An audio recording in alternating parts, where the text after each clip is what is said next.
What is up, guys? Jake from OneHive here with a video talking about the recent update. Just my thoughts on it as a whole. You guys have been griping at me because I didn't do sneak peek updates. I'm sorry. I just never really could get into sneak peeks. It's like, I don't know, everyone just is so sneak peeked out.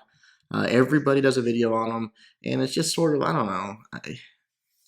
I'd like to get my thoughts together. I like to watch the whole thing, let it go live, and then tell you what I think about the update as a whole. That's just the way I prefer to do it.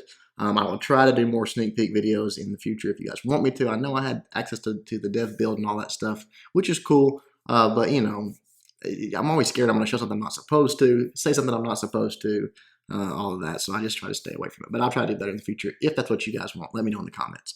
But getting to the update, let's talk about it. I'm going to sort of save the best for last. You guys know what it is, but we're going to talk about that in a minute. But let's just talk about how big of an update this really is. Think about what this represents, guys. Until the bowler, which was, what was it, a month or two ago, a few months ago, we had not had a new troop since the Lava Hound. Then they slow rolled out this bowler, which was not the biggest hit ever. Let's just be honest. They've done some tweaks and trying to get it, where it needs to be. But it was like 2 years almost since we had new things, new content, and now boom, 2 new troops. I mean, think about how much of a change this is, how much of a shift in momentum this is from the Clash team, from what they were doing to what they're doing now. 2 new troops. Let's talk about the Miner. Man, I think this guy is going to make a big impact. I really do. I think you're going to see this in the meta at Town Hall 10 and 11. I could be wrong, but I think he's going to be used. People are going to figure out a way. And that all goes back to the friendly challenge, but we're going to cover that in a moment. But you are going to see this guy he's strong. He's good. I mean, a guy that goes under walls, avoids traps, all that stuff that he does can definitely be used to break down a base. So that's going to be something. Talking about the baby dragon, this one, he's cool. Don't get me wrong. Everyone loves a little baby dragon flying around. That's awesome. The little getting enraged when he by himself. That's crazy. I don't know how you would, sort of plan for that or use that to your advantage. But yeah, he's good.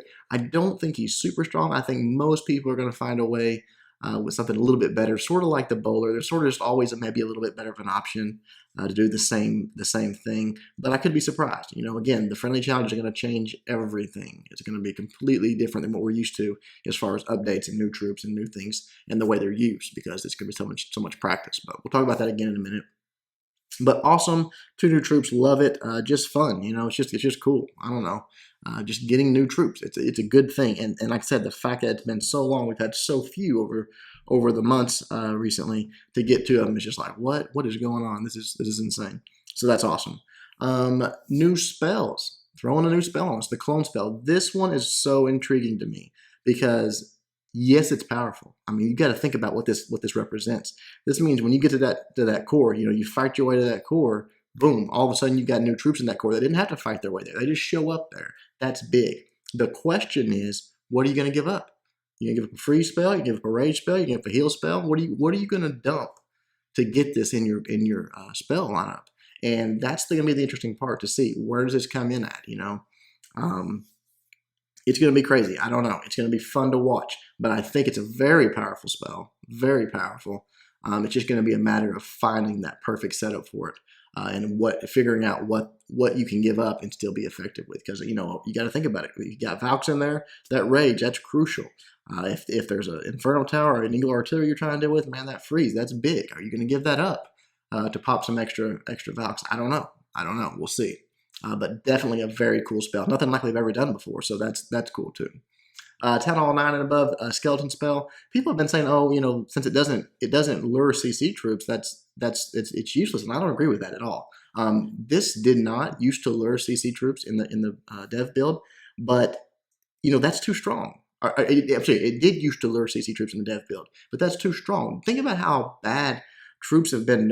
CC troops in general have been nerfed with the poison spells and all the stuff. I mean, it's just like they're almost a non-factor most of the time. They do not need another nerf. It was a great move not letting this lure CC troops. I think. I mean, that'd be insane. That'd be insane. So I'm glad they didn't do it. What would have been used for it? There'd be several uses for it. One thing I can think of is a distraction when you're about to take out a hero. especially if it's an offset hero or something like that, you're coming in with your king or whatever, you just drop down this, if you've got your poison spell already taken care of, you got that extra spell sometimes that you do have, that dark spell, you drop this down, it distracts the queen, she's shooting some skeletons instead of shooting your king, saves him some life, takes out another defense. It's that domino effect, that butterfly effect that we've talked about. It could make a big difference in a raid. So I think you're going to see this in a little niche that occasionally it's used. It's not going to be like the meta to where this is like, oh my god, you have to have your skeleton spell. I don't think.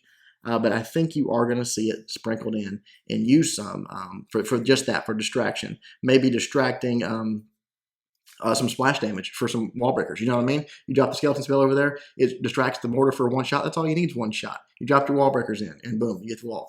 There's things that you could use it for, so it's not completely worthless. Is it the strongest spell ever? No, it's not. But it's something, and it will work. Now, this is very interesting to me. Town Hall 11, getting this update. This is crazy, okay? Town Hall 11 gets a cannon level 14, a lava hound level 4, and a balloon level 7. Now, the cannon level 14, that's something because it is a nerf to ground attacks that are attacking these bases. But here's the big deal. Town Hall 11s, hitting Town Hall 11s is not the meta. That's not, if you're doing that, you're doing it wrong. You need to adjust. In competitive clan wars, the Town Hall 10s need to be clearing the Town Hall 11s for 2 stars, and the Town Hall 11s need to be dropping down in 3-star and Town Hall 10s. That's the meta. That's what's winning wars right now. You look back at the WHF war. That was the difference in the war. Our 10s stepped up, boom, 2-star and 11s. Theirs struggled. That saved us. That won the war for us. Looking back at the war that you haven't even seen yet, our last war, same thing. They had their 11s hitting 11s. We had our 10s hitting 11s. Our Town Hall 11s just mopped the floor with their 10s. That's the meta. If you're not doing it, you better be. It surprises me because I've been putting this in videos for months now, in recaps, war recaps, saying, hey guys, here's what you need to be doing. Your 10s I've been showing the 10s going up. This is what you need to be practicing on. And people are still not doing it, but I think people are catching on now. But the interesting part is now that the fact that 11s don't attack 11s in war, they come down and attack 10s, and the ground game is so strong. The Valks, they're figuring this out. The hit percentage, the 3-star percentage on these 11s going down is going through the roof. I mean, they're getting very, very good at this. And I don't know that they're going to switch.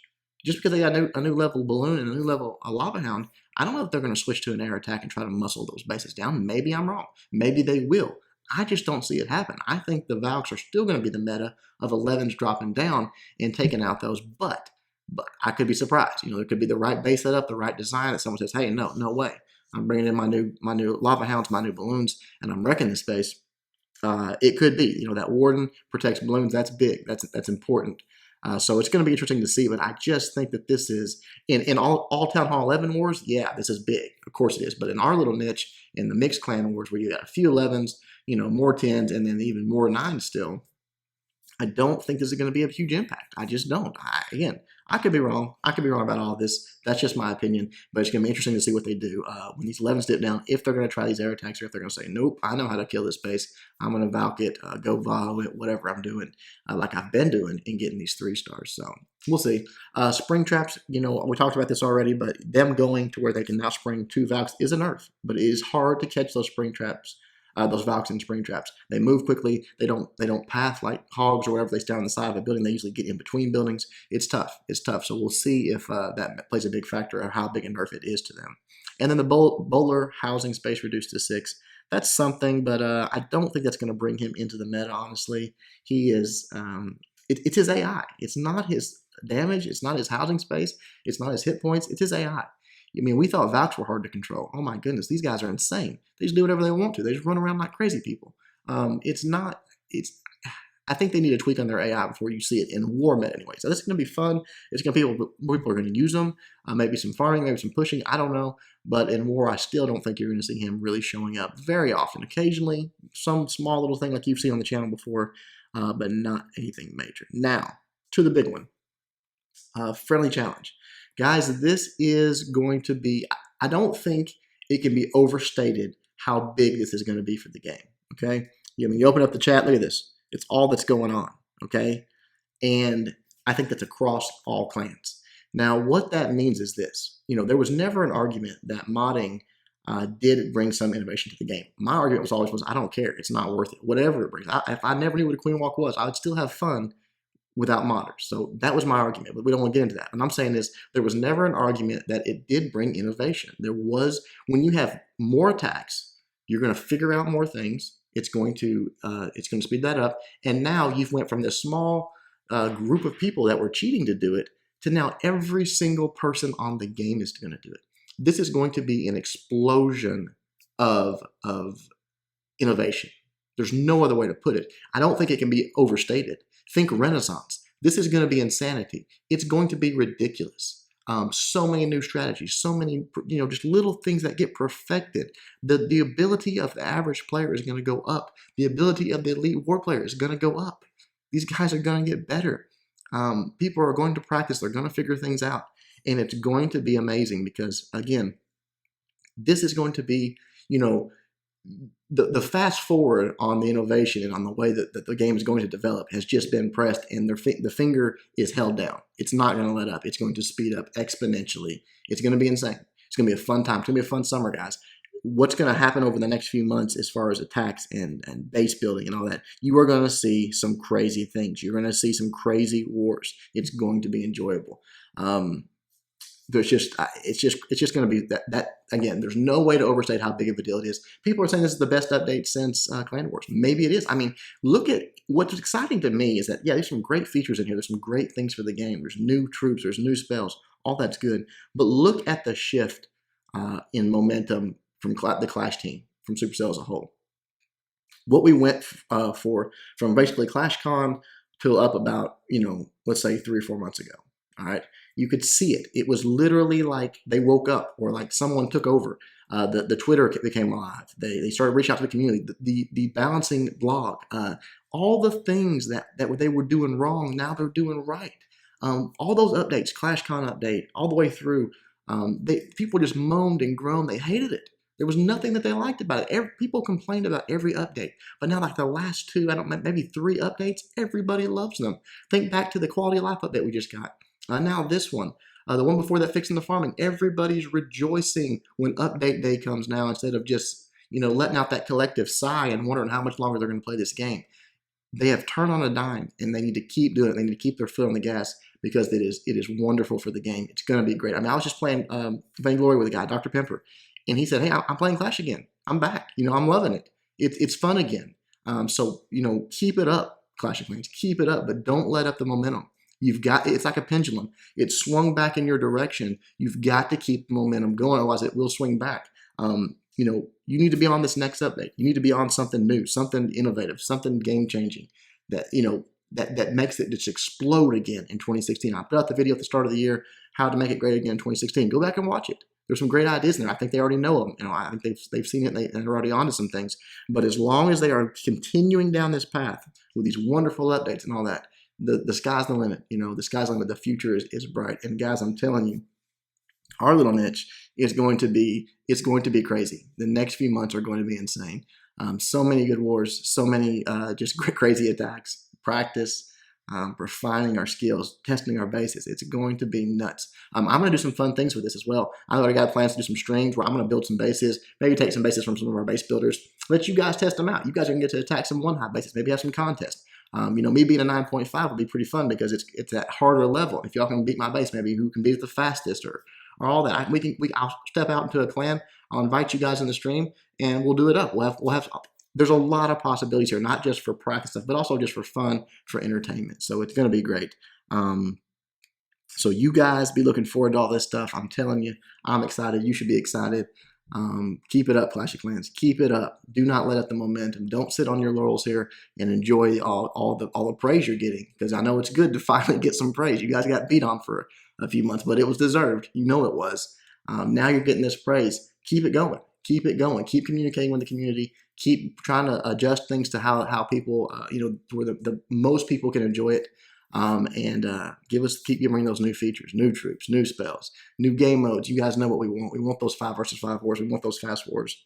We want the esports scene. We want events. We want to be people on the live stage. We want tournaments, clans climbing the ranks. We want it all now. You've taken away mine, and we want it all now. So give it to us, and we will repay you with buying unlimited gems. That's just the way it'll be. You guys know it.